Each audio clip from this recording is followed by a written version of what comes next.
Hi, good morning everyone. Let's get started with the next topic, which is on load balancing in SAP environment. So how do we do a load balancing in an SAP system?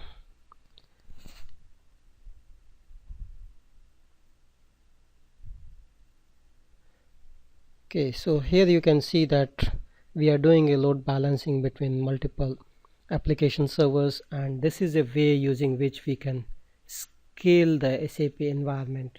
So that's why this is pretty important, that we should know how to do a load balancing so that we can spread out the load on different systems. Plus we can organize the load. We can basically send the load in an organized manner between different systems. Okay, so that is about the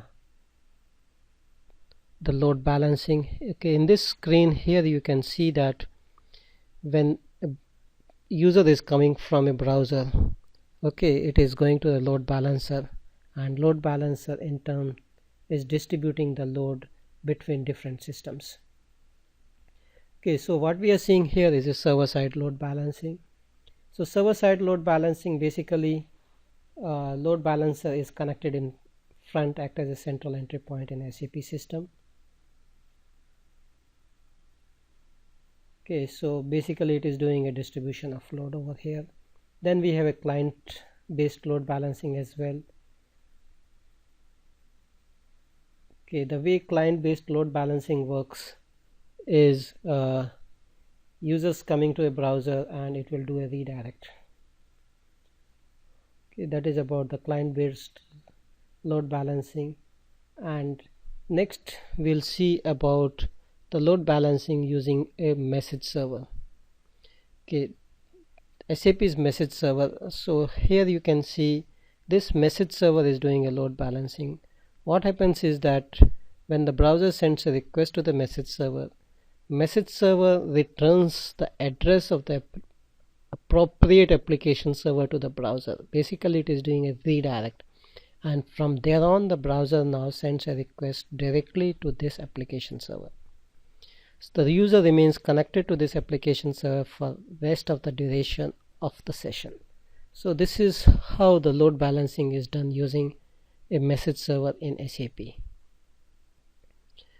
Okay, now in this slide you are seeing the different types of HTTP request being load balanced. You can have a stateful or a stateless request. Stateful request can be done easily load balanced, but stateless request can be easily load balanced, but the stateful is a problematic for a dispatcher, especially because dispatcher doesn't store the state information, and it is difficult to do a stateful load balancer using a dispatcher.